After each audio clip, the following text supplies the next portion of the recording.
morning. How is everyone? Great! Still alive!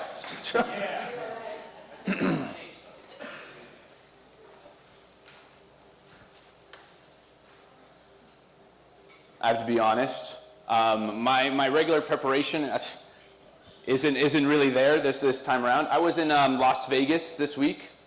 We had a leadership conference. It was pretty good. And then after that, I went to the Next Gen Mission graduation in Indiana. And then my flight was levelly delayed. And so I got back at 1 o'clock last night. So my usual rituals of getting my sermon ready, we'll see how it goes. How are you guys? Did you have a good time reflecting this week? Who reflected? All three of you? 4, 5? And you guys don't count? 7? Okay. Remember we talked about how important that was? I had a great time. I reflected a lot this week. I have to be honest. I was struggling, and so when you're struggling, you need answers. So I was reflecting and really praying with a seeking heart, trying to figure out what God is trying to tell me when I was there in Vegas. Really, what am I trying to receive? Where am I going? Where am I heading for this community, for myself, for the providence? I'll let you know if I get any answers. But it was good. It was nice. I think I have found some clarifications for myself that maybe one day I'll share with you guys. But I realized that this importance of having a seeking heart is something that we kind of let go. I'll start with my experience yesterday. I was at the missions graduation. All these young people. All the youth. Dedicating their lives to God. It's beautiful. You know, we had some nice testimonies. People sharing their experiences. But it's always good to see, right? It's good to see they're fresh, they're inspired, smiles on their faces, excited to see what's new. Anyways, I'll invite them up, and they're going to share the biggest thing that they gained in this year of doing mission. I'll let them marinate and soak in panic just a little bit longer. But for me, I realize how impactful this time is as missionaries, or as people that are living in this time of just every day waking up, because they're excited to see, or unexcited, but they're thinking about how God is working. You know, you wake up, you realize you have to go fundraising, or if you're in a community, you have to, go witnessing or help with this, help with that. But you have this heart, or you're supposed to have this heart, to see where God is guiding you for that day. You're excited to see how God will work. Right? You've all had this experience. Every morning waking up, knowing where God is trying to guide you. Do you still do that? Do we still wake up with that seeking heart, trying to see where God is trying to guide us in that day? Oh, some of you, yes. Some of us, maybe not so much. But this is the important thing, right? This is the exciting thing. Knowing where God is taking you, where God is guiding you. And really finding that heart.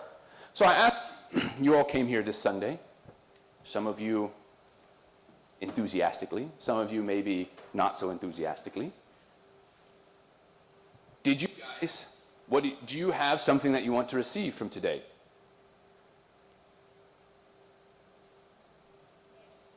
Great, can you let me know? So I can let you know.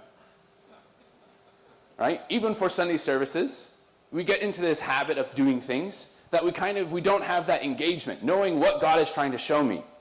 What is God trying to guide me? Seeing what I need for that week.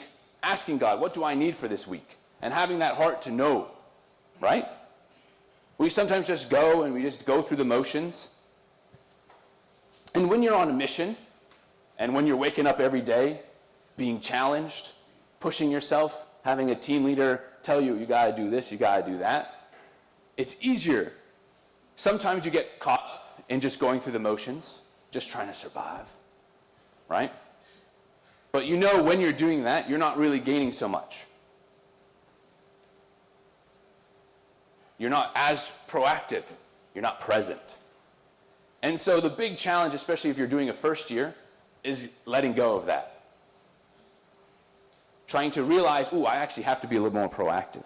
I got to wake up, I got to set intentions, I got to set goals. I got to make sure that I know what I want to achieve this day. I have to put some direction. I have to receive guidances. And I have to then guide my life. But in our lives, with so much going on, we don't do this as naturally. And so I always see every year these beautiful, inspired people, the youth, they're there, they dedicate, and year after year, there's always a handful. But then the real challenge happens when they go home.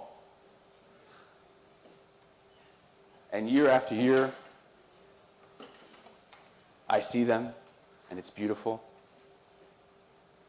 But deep down inside, I'm like, how long will they stay around? Will they be there 5 years from now, 10 years from now? I, too, was part of one of these beautiful batches of inspired missionaries. And sadly, a lot of my brothers and sisters aren't so around anymore.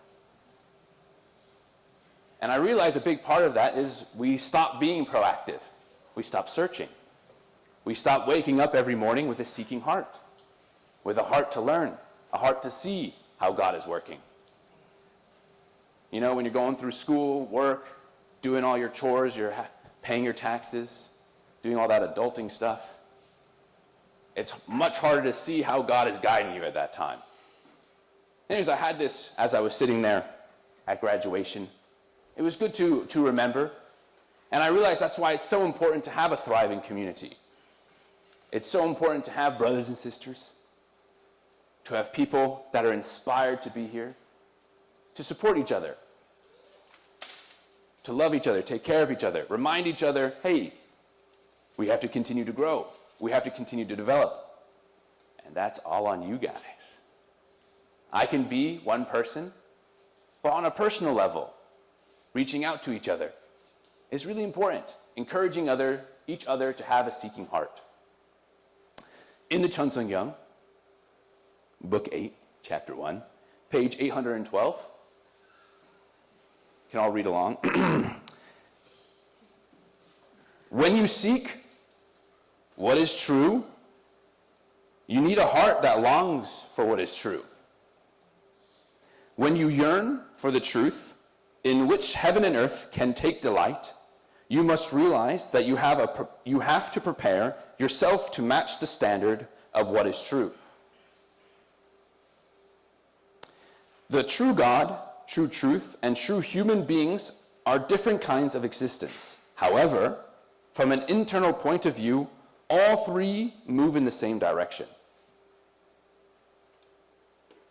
In other words, God and truth move in one direction, coexist eternally. When we look at today's world, we lament that this world will not become a true world.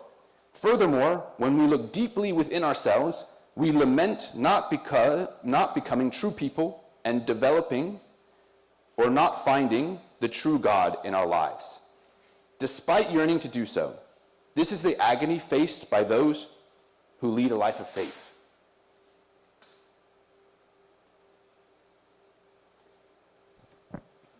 So before I was at the graduation being inspired by the youth, I was in Vegas with the other Stratcom pastors, handful of pastors, some ACLC pastors. And we're there discussing about the future. I'll be honest, it wasn't as proactive or as solution-driven as I would have liked, but it's okay. We were there, and we were discussing. And we're seeing what we can do to bring this world, right, this ideal world, are we doing everything that we can Do we have this yearning heart to create something beautiful, to be inspired, to see our brothers and sisters and be inspired, to wake up with a pep in our step, with a smile on our face, with God in our hearts, with true parents in our hearts? Right? This is what we talked about. And a big portion of that is really understanding what we can do moving forward. And a big portion of that was understanding the importance of really building a relationship with Jesus. For most of us sitting there, I was like, oh yeah, that makes sense. For some people, it was a little harder to digest. But understanding that true parents walk off the foundation of Jesus. And that a big pillar of our spiritual lives is not building that relationship with Jesus. Some people have it. They grew up Christian, they went to a Catholic school. I'm going to be honest with all of you. I do not have relations with Jesus. I've got to work on it. But I never grew up needing it. I had true parents. And I think a lot of us, that seems to be okay. However, and this is a big however, the spirit behind Jesus and Christianity is something we're missing.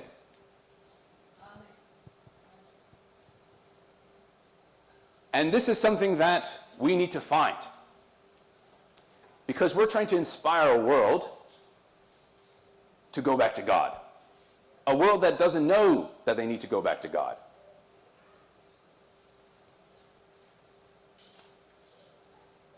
And we have to do that by feeling it ourselves. And one thing that a lot of Christians have is that inspiration, that heart, that understanding how Jesus is guiding their life. And they're excited to share it. I have to be honest, sometimes it goes a little over the top when the Spirit be flying. Especially, there are some ACLC pastors and they praising Jesus and they're really loud and they're inspired and they're excited. And I'm sitting like that, oh, okay. Okay, that's nice. It's not my ancestral. I'm more on the European side where it's a little more, German. But there's something beautiful about that because they're excited to see how Jesus is working in their lives, how Jesus and God are working in your life, and excited to make sure that you know it. Do we have that pride? Are we excited to go up and be like, hey, true parents are working in your life? Not only Jesus, but also true parents. God is working in your life. God wants to have a personal relationship with you every day. We need to feel that excitement. So I kind of just reinforced what I've already been a little bit talking about the last few months. That was always good. When you know you're aligned, you need to always worry a little bit. But we have to be that community. We have to feel that inspiration. We have to know that we want to touch everyone's heart. Someone new comes, they're loved, they're taken care of, that they're safe here. Right? We talked about this. And the only way we continue to know is how God is trying to guide me to be that person. And that's why we have to wake up and ask, God, what do you have in store for me today? Just like how it was when you were on mission. Back in the day, MFT, CARP. Waking up every morning, seeing who is ready to meet you on the front line. What prepared people are out there. But also what God is trying to show you to become a better person. What fallen natures are you going to overcome today? That was always a scary point for me because I was perfect. And I didn't have any fallen natures. And so it was very difficult to then all of a sudden face myself and realize, I'm not so perfect. Right? We all have been there. We realize something ugly about ourselves. And then we try to see, how do I overcome this? But it's proactive. You're always thinking about it. So we have to do this in our lives. Every day. No matter what. Aju? So, I'll have these three brothers. Sorry, Jinji, you weren't here early enough, so I can give you a warning. So we have Marco and Jinji, beautiful members from this community. You guys remember them? All right, you want to stand up real quick?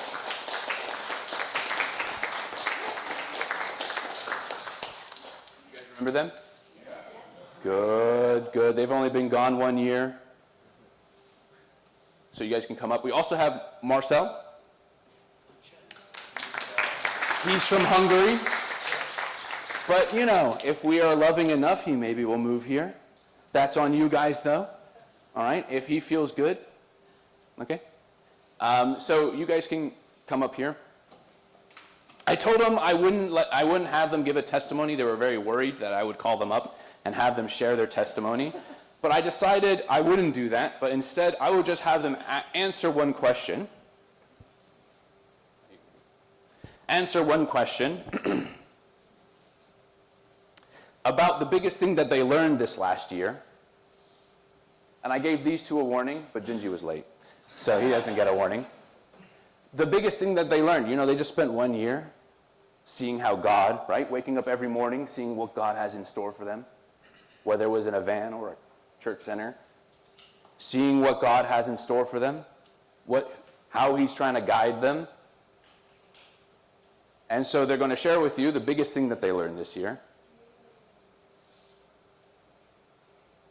Okay. Who wants to go first? Oh, Marco, okay.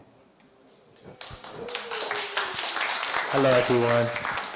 Long time no see. I think the biggest lesson that I learned over and over again on NGM was just my value as God's child.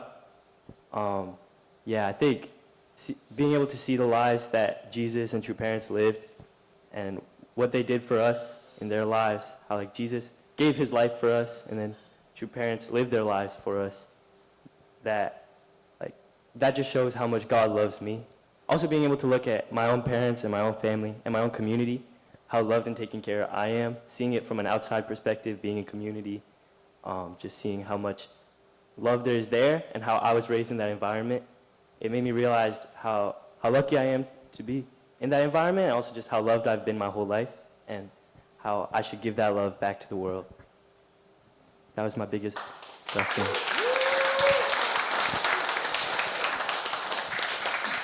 Hello everyone, good morning. My name is Marcel Benja and I'm from Europe, Hungary. And yeah, I'm really good friends with these two, so I came here to stay a little bit here in Connecticut.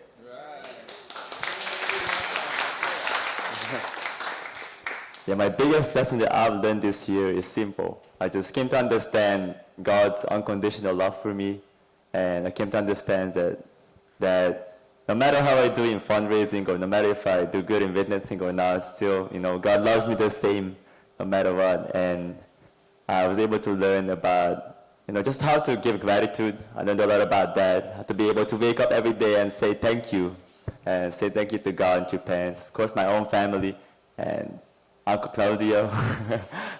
Oh yeah, that too.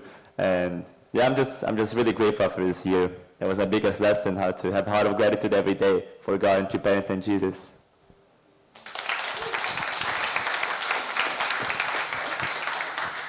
Hi guys. Sorry I was late. I think for me the biggest lesson that I learned was just learning, or just remembering that God still has a plan for me and God is always working, whether or not if I feel it. It was actually at what's it called, like 2 days ago, like before graduation. There's like this thing called internal graduation. So you kind of like offer up everything in your year, right? All just to like you, everybody in your class, and God. Actually, I remember just like I was like sitting down, and like it's like two parents' pictures like kind of like lined up. I'm just like on my knees, and then like I remember just like looking at your parents' picture, and just thinking like this is it. Like this is the truth that like I've been looking for like my entire life, and that it's a blessing that I'm able to be a second gen. It's a blessing that ever since day one that true parents have always been there. Every single day when I went down into my living room, true parents' picture was always there. Or if I wanted to play, like go upstairs and like play Roblox or something on my computer, like true parents' picture was always there. And I think, it was realizing that like, God has put true parents in my life every single day, and just like He has led me every single step in my life up until now to Next Gen Mission, just to, give me all the blessings and lessons I need to realize on like really how to like better myself and also, provide for like, my future family, and also how to provide for the world too, and, leave an impact. But, yeah. I think you guys.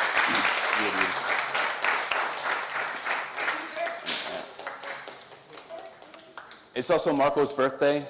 But we don't celebrate one-on-one birthday. He has to wait. Sorry, you have to wait until we do it as a community. Sorry. But it's nice to hear, right? So we need to support them. Right? We need to be there for them. Because now the true challenge begins. Well, Marco, he's going to be going to Europe. Right? So he has one more year where he's going to serve, but Genji's coming back. Right, Genji? So we need to support Genji. Make sure that he feels welcomed, he feels loved, and he's excited to be part of this community. Yeah. That's good. All right. Anyways, it's good to see. It's good to hear. It's a good reminder for all of us. Especially a lot of us who dedicated a lot more years than 1 year. Right? Or 10 years at this point. Many, many more years. It's a good reminder. It's never stopping. It's always flowing. Right? God is always trying to figure out what to do in our lives. And some of us have gone to that point where we feel we're really good at it. But are we? Are we really waking up and seeing what's new, what's fresh? What direction am I supposed to go? How can we continue to develop, continue to grow, continue to move forward as a movement? That's what I realize that I have to continue to hold on to. If I get stuck in everything that's happening, everything that's going on, stuck in the reality of where many people are at or where we're at, it's difficult to see the direction. To see, Chunoguk, Kingdom of Heaven, I don't know. Right? But we want to continue to grow and move better. I've been doing a lot of research, guys, a lot of studying, really trying to see how one moves a community, a church, whether it's local or national, that was once big, became small, and to make it big again. Track record shows it's not so good. To be honest. It is very difficult, especially if it was once big and booming, and it was exciting, and things were moving. And it's no longer that. And it went smaller. To turn that around, not many people, not many organizations, communities, churches have been able to do that. So we can be the first. Okay, it's happened before, but we can do it. It really depends on each and every individual of that community. You can hope and pray for a miracle for someone really cool like myself. And that person might come. He did. But even that one person is only one person and only can go as far. I do have limitations. But if we together come together and we're able to do this, we can do it. But it's important that we have that heart. It's important to see how God, or what God, is trying to show me to do something in this environment. Do you understand what I'm trying to say here? Every community is going through it. Even the ones that are slowly moving in the other direction. That's the one nice thing of really coming together with all the other pastors, is you're all together with other pastors. And you get to see, what are you doing in your community? What's going on? What is your strategy? How do you deal with this situation? And then we're all like, But it's good to see how people are, what they're doing, how they're trying to inspire. We all have that heart. But the reality is, we're all figuring it out. And we need to support each other in this and be here together and see what God needs me to do for this community. We all need to have that mindset. Not just the leadership team, not just the pastor, every individual. And that's one thing that Christian churches are really good at.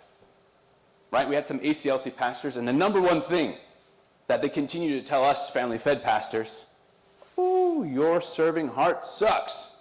And I was like, what? That's crazy. But honestly, they're very good. 2 months in, 3 months going to a church, oh, you have now a volunteer position. Congratulations, you're an usher. You're part of the greeting team. You're part of the care team. You have a really nice cafe, because a lot of these churches have really nice cafes. Boom, you're a barista. Right? Everyone gets a role pretty quickly. Because we know if we're serving, we become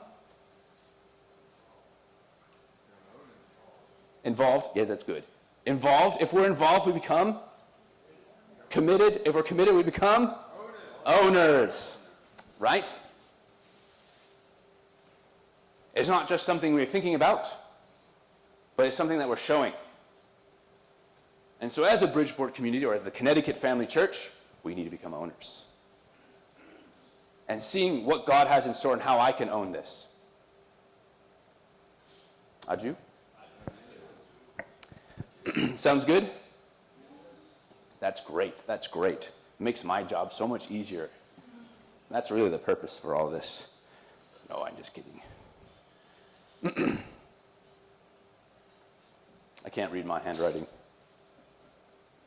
I wrote this on the plane.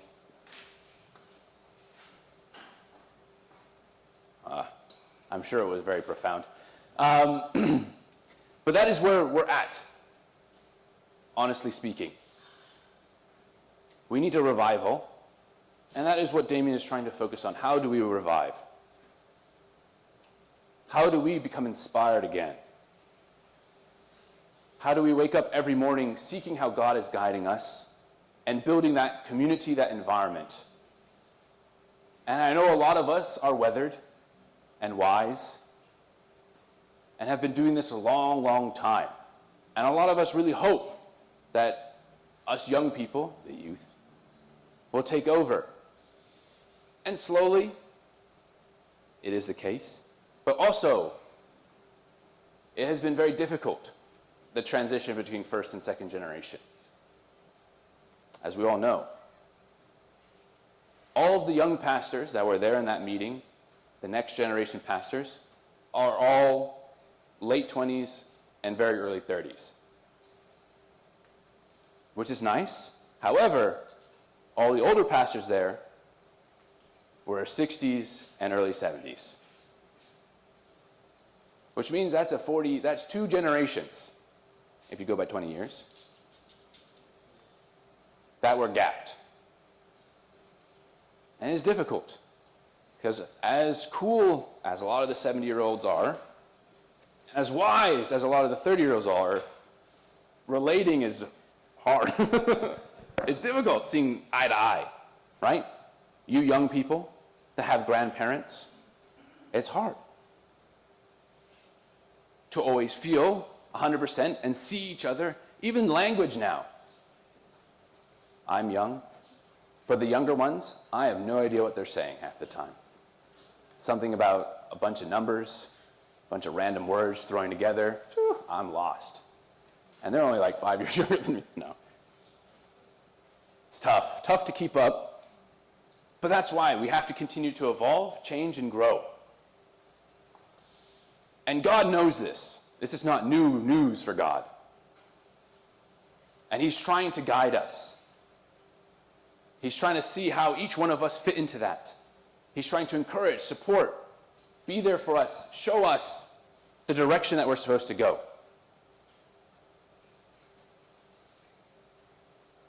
And this is what we all need to do. Seek and have that heart to seek.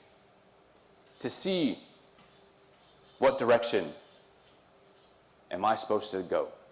Not just for my life, but the ones around us. For each other. So, you have some good news. Oh, I made that sound way more positive.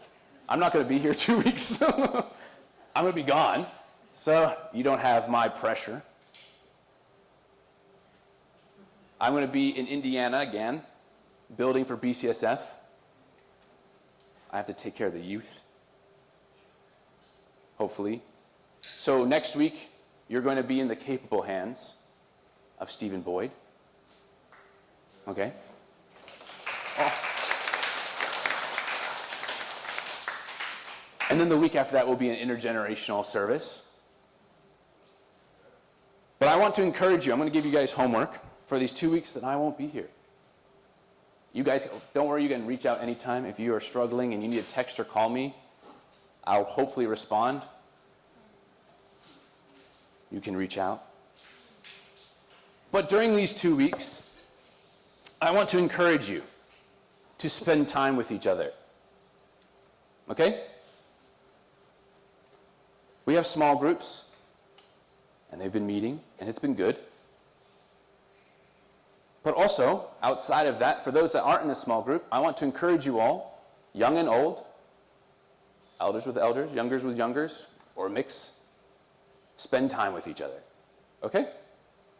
Really simple. And then on August 15th, 16th, I'll be back, and I'm going to ask, did you spend time with each other? And I better see everyone's hands go up. Okay? Understand? Clear? It's important. We need to feel like a community, to act like a community. And the only way to really do that is to be with each other. Not just on Sundays, but throughout the month, throughout the year. You're all friends of faith. Right? You're all people. You have differences. But we have to learn, right? On mission, you know what we do? I was a commander on GPA. I know how we made teams. We take everyone that hates each other and we put them on a team. Well, we give them usually one person that they like, so it's not all terrible. But that's often the case. It comes up, oh, these two people are very different and they're struggling. Perfect. 1 month in a van together. 3 months in a community together. Because we know that's how you grow. That's how you learn to love someone. And you guys have been in a community much longer than that together. And you guys, I know, all love each other. You need to spend time together. Build those connections. The more you do this, the more alive you'll feel. The more alive you will feel. Right? What's section 2 of the Divine Principle? Chapter 1, section 2? Part 1? Give and take action. You guys remember that? No, it's been a while. Right? Give and take action creates energy. More energy that is flowing, the more love that you're feeling, and the more spirit is there. Aju? So find those times together, have dinner with each other, have a cup of coffee, go on a walk, whatever else you guys like to do. Us young people, we play sports sometimes, you know? Find those opportunities to be with each other. Maybe someone that don't normally you hang out with, maybe someone new. You don't know how God is guiding you. Aju? Great. So that's 2 weeks you have. And I'll be back. And I'll ask, did you guys spend time together? Okay? So I am sorry that I won't be here next week and the week after. I do apologize. You will be in my heart.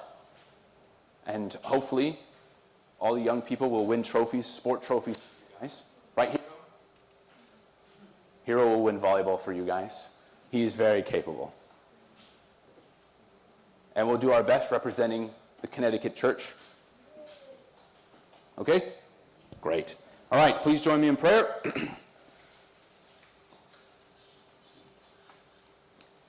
Dearest, most beloved Heavenly Parent and true parents, thank you for this beautiful, beautiful morning. We can be here all together. And I know each person here has gone through a lot. has gone through many different experiences, struggles, blessings. Everyone here has a rich history, young and old. Right? Everyone is facing where they're at. And we know that we have to be alive. We know we have to feel your love. We know we have to open our hearts to see how you're guiding us, to have that seeking heart. And I know that it's difficult to always feel like that. And it's always difficult to push ourselves to see what you're trying to show us. But I want to encourage everyone here to be here together, to have that. We're trying to start fresh, start new. Not just us as a Connecticut church, but actually the whole movement is trying to start fresh, start new, to see how you're guiding us so that we can achieve this dream that you've had for thousands and thousands of years. This dream that we all live together as one family under you, that we feel your love, that we feel and we embrace you, that every day you can live here with us on earth. And we know that is our goal. Every religion knows that's our goal. But it's so important that we work together and we try to find that and see how we can build and grow towards it, take steps. And a big part of that is to feel like a community, to feel like a family. And see how you're guiding us to support each other, to be there for each other, to inspire each other, so that we can continue to move forward and continue to build a community that you can trust, that will take care of your children and our brothers and sisters. So I pray this in all of our names, and that we can all do this together in our attendance to Holy Mother Han, Denthew and Yasmin, Libre Central couple. Adieu. All right, thank you guys.